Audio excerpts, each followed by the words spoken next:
This is a segment from The Annex, an academic sociology-themed podcast. For more, visit us on the web at theannexpodcast.com. So the TIAA Institute, that's sponsored by the folks who run my retirement account. Mine too, yeah. Oh, yeah? Uh-huh. Mark, do they have Seton Hall as well? Say it again. I'm The not sure. TIAA? Oh, yeah, we do. Yeah, we are TIAA. All right, so it looks like they're all over the place. So they just released a study on adjuncts, 500 responses. Non-tenure track faculty, of course, are a very big part of higher educational staff. And I know we've talked about it on the podcast before, but there was kind of an interesting set of findings that emerged from it. And I just wanted to review them and give my impression, see what you guys thought.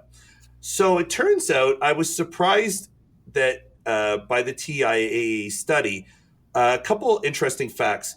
Number one, adjuncts are a little bit older than you might assume. Only about 28% of adjuncts are younger than 40. And a sizable majority of them teach two or more classes, but still about a third only teach one. About 60% earn less than $3,000 per course. But this is what I thought was very interesting. The majority of adjuncts are married or partnered, and about 70% come from households with above average incomes. And it strikes me that there might be a major economic cleavage within the ranks of our adjuncts. It seems like we're drawing a lot from a pool of highly educated, economically comfortable people who are married to someone who's earning good money, and they're adjuncting for us. Either they're committed to a life of intellectual endeavors or they're trying to pad their LinkedIn page to get their consulting business running. And then there's a separate class of poor single people who are doing this as their main source of income.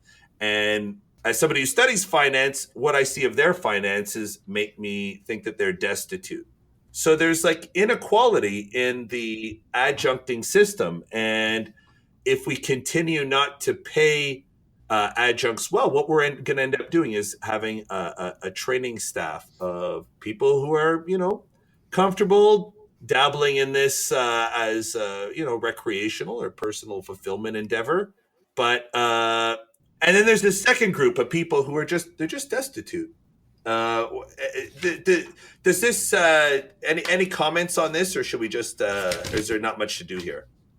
Well, I mean, the one thing that I will say is, so I think that a lot of the stories that have been coming out have been about non-tenure line faculty, have been about adjunct faculty, right? And adjunct faculty, like depending on the institution, many of them only teach one class, right? Mm-hmm. And the ones that only teach one class, they either already have a full-time job somewhere else, and like this is something that they're doing because they love teaching or because they want to be affiliated with an institution of higher education for whatever reason, right?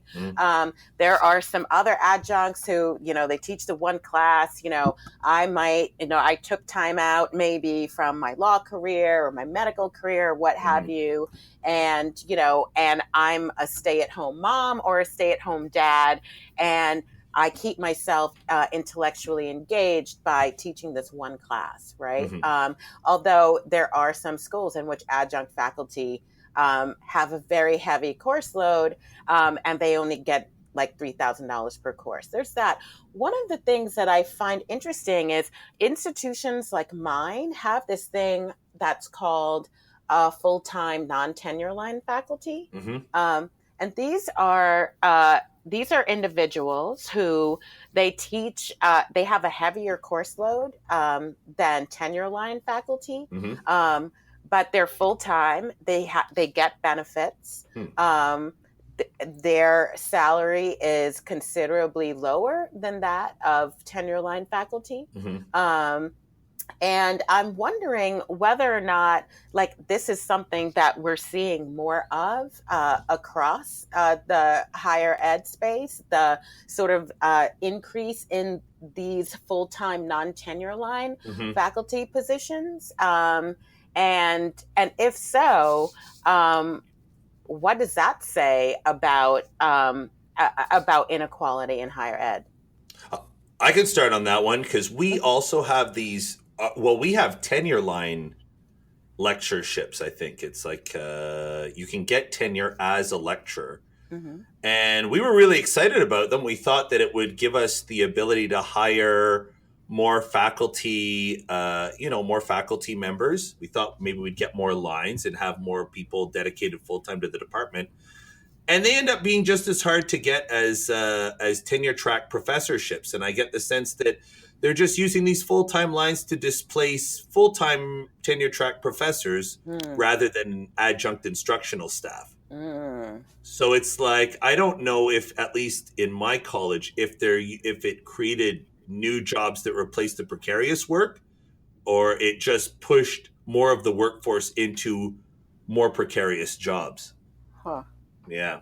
Mark, do you have anything like that at Seton Hall? Yeah, we do have lectureships here. I've seen where I used to teach also. We had lectureships. I used to teach down at the University of Texas, Rio Grande Valley. I think it is more common. I think the data suggests, I read a study last year, I wish I could cite it, just on the growth of kind of adjunctification, I think the word often is used.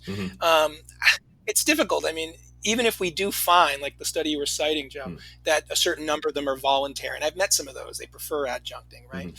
I don't know, this probably just reflects my background in labor organizing and my moral sensibilities, but my thing would just be, it affects everyone to the extent we have people really lowering, or whether they want to earn less for their own freedom or flexibility or not. It hurts faculty as a whole when we have this class of people earning so little.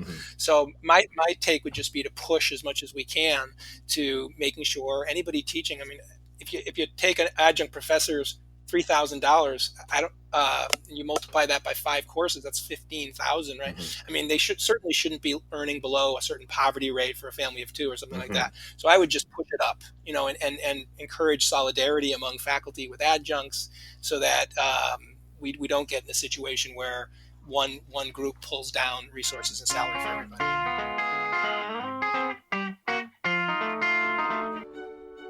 For more, visit us on the web, theannexpodcast.com.